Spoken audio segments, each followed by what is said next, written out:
The largest transfer of wealth and power in modern history is happening right now. And it's not being led by governments, tech executives, or CEOs. It's being led by women. We're entering a time where over $30 trillion will pass directly into the hands of women. Baby boomers, those born between 1944 and 1964, are set to pass down trillions to younger generations in just the next few years. Next gen and millennials, our generation, are projected to inherit over $100 trillion globally. But this moment isn't just about money.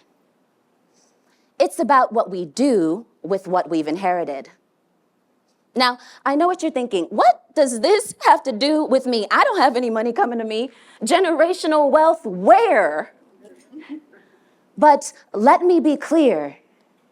If you're a woman, if you're a first-generation success story, if you've earned your credentials, climbed ladders, broken cycles and glass ceilings, or built something your parents never had, then you're already a part of this massive transfer of wealth. Because power isn't just about financial inheritance. It's about what you've created, what you've survived, what you've learned, and the freedom you now have to choose what comes next. We're talking about the many forms of wealth that have already been transferred to you. I've come to understand that real inheritance is our ability to recognize, accept, and leverage everything we've been given, everything we've inherited, to serve our highest purpose, our heart-centered truth, and our ability to create a new reality. As the eldest daughter of an immigrant family, it was success by any means necessary for me. So that meant scholarships, undergrad at the University of Florida, an MBA at the University of London, a corporate career that started in commercial real estate in Magic City, Miami, and evolved into Big Four change management consulting in Washington, D.C. And through this process of becoming what I thought was my highest expression in this world, my career, I recognized that I inherited tenacity, a survival mentality, and a don't rock the boat mindset. I inherited a definition of success that was all output. I had to be 10 times as great, work 10 times as hard, with very little consideration for my authentic power and alignment. I had the titles, the salary, the success, I had it all. But I was exhausted. And deep down, I knew something wasn't right. It's like that moment when it's time to leave a party. You know, the vibe changes. And no matter how hard you try, you just can't make yourself feel comfortable anymore. You know it's time to go. My moment of truth came when I started to get physically sick at work. Vertigo, panic attacks, heart palpitations, stomach issues, the works. At first, I blamed stress. But deep down, I knew the truth. These were symptoms of staying stuck on the wrong path, a path inside a corporate system that I willingly bought into.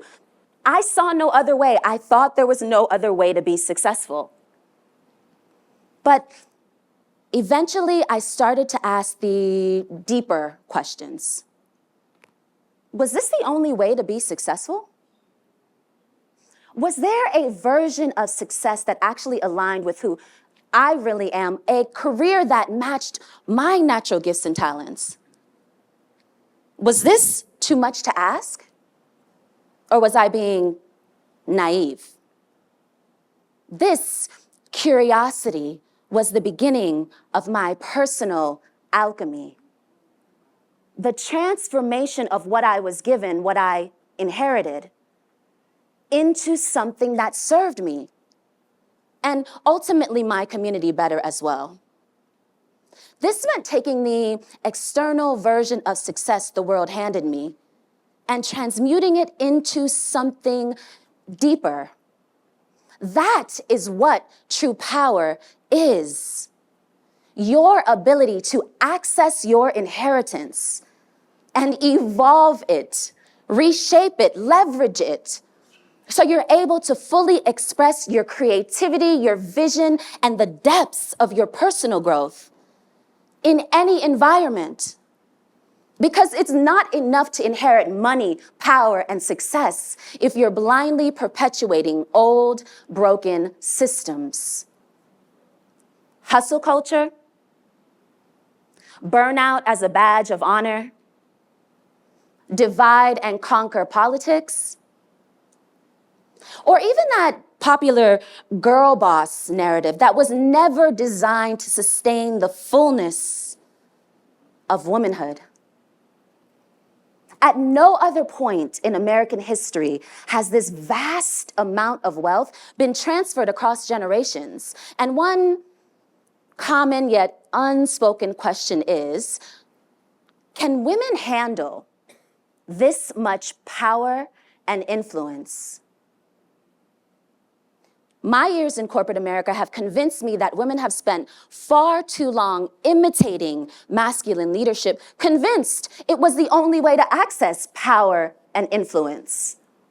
But feminine leadership isn't just a softer version of patriarchy. It's a redefinition of power itself. Feminine leadership is whole and embodied. It's rooted in vision and strength. It's able to disrupt without destroying, and desires to co-create, not control. Feminine leadership looks like birthing something entirely new, because the future of leadership, power, and influence isn't masculine or feminine.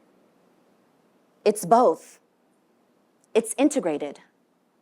It's the vision, drive, and direction we've inherited from the masculine, rooted in the wisdom, intuition, and natural intelligence of the feminine. So I want you to ask yourself, in what ways have I been performing someone else's version of success? Where have I been bossing up and grinding when my body was asking for rest? Where have I said yes to prove my worth when my gut was clearly saying no? As you consider this unprecedented transfer of wealth, whether or not it's coming directly to you, I invite you to look beyond the obvious, to recognize the opportunities this shift is creating for you. Because even if you're not next in line for financial inheritance, you've already been given gifts, talents, abilities, intelligence. This isn't just a moment of economic exchange. This is a shift of the ages. An invitation to awaken to your true power, purpose, and inheritance. We were made for this moment in time. And now it's up to each of us to recognize, access, and leverage everything we've been given, everything we've inherited, to serve our highest purpose, our heart-centered truth, and our power to create something new. What women will do with the next wave of wealth isn't just spend it. We will steward it, reimagine it, build legacies that reflect wholeness, wellness, and worthiness. I'm certain of it because this is what I help women do every day. not just transition their careers, but usher in a complete redefinition of their relationship to power. The future of leadership, power, and influence isn't masculine or feminine. It's both. It's integrated and it's collaborative. And the future belongs to those of us who remember the power we've inherited, the purpose we're here to fulfill, and the legacy we're born to lead. Thank you.